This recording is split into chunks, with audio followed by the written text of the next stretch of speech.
Hello అండి. నా పేరు doctor Rajasekhar Marla, consultant plastic reconstructive and cosmetic surgeon అండి. సో, ఇన్ జనరల్ అసలు ప్లాస్టిక్ సర్జరీ అంటే ఏంటి? ప్లాస్టిక్ సర్జరీ అంటే ఓన్లీ అందం కోసం చేపించుకుంటారని చాలామంది అనుకుంటారండి. అందం కోసం చేపించుకునేది ప్లాస్టిక్ సర్జరీలో ఒక చిన్న భాగం మాత్రమే. ప్లాస్టిక్ అండ్ రీకన్‌స్ట్రక్టివ్ సర్జరీ అంటే మీ బాడీలో ఏ పార్ట్ అయినా యాక్సిడెంట్ అయ్యో, కాలో లేకపోతే ఇంకేదన్నా జరిగో అది షేప్ మారిపోవటం గానీ, లేదు అంటే గనక అక్కడ పెద్ద పుండు పడిపోవటం గానీ, ఇలాంటిదేమన్నా చేంజెస్ జరిగితే దాన్ని మళ్ళీ సరిగ్గా చేయటాన్నే ప్లాస్టిక్ సర్జరీ అంటారు. రీకన్‌స్ట్రక్ట్ చేయటాన్ని ప్లాస్టిక్ సర్జరీ అంటారండి. కాస్మెటిక్ సర్జరీ అందం కోసం చేసే లైపోసక్షన్‌లు, హెయిర్ ట్రాన్స్‌ప్లాంటేషన్స్ ఇయన్నీ కాస్మెటిక్ సర్జరీలో, ప్లాస్టిక్ సర్జరీలో ఒక భాగం మాత్రమే.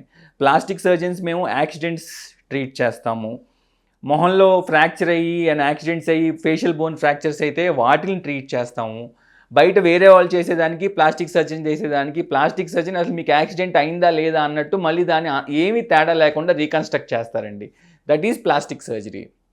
నెక్స్ట్ కాలిన గాయాలు, బర్న్స్ ఏ రకంగా అయినా కిచెన్‌లో వంట చేస్తే కాలటం గానీ, క్రాకర్స్ కాలుస్తున్నప్పుడు కాలటం గానీ, యాసిడ్ పడటం గానీ, ఎలక్ట్రికల్ షాక్ కొడటం గానీ, ఇలాంటిది ఏదైనా అయినప్పుడు కాలిన గాయాలకి ట్రీట్ చేసేది ప్లాస్టిక్ సర్జన్.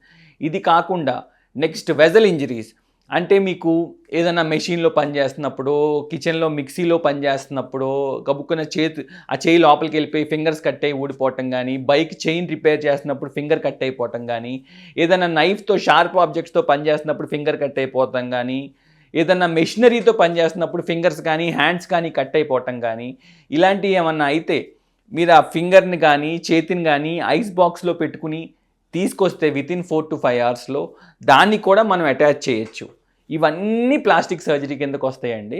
ప్లాస్టిక్ సర్జరీ అంటే ఓన్లీ అందం కోసం చేస్తారు అనే అపోహని మీరు పక్కన పెట్టి, ఏ దెబ్బ తగిలినా ఇమ్మీడియేట్‌గా ప్లాస్టిక్ సర్జన్ దగ్గరికొస్తే మీకు మచ్చ పడకుండా, ఎక్కువ షేప్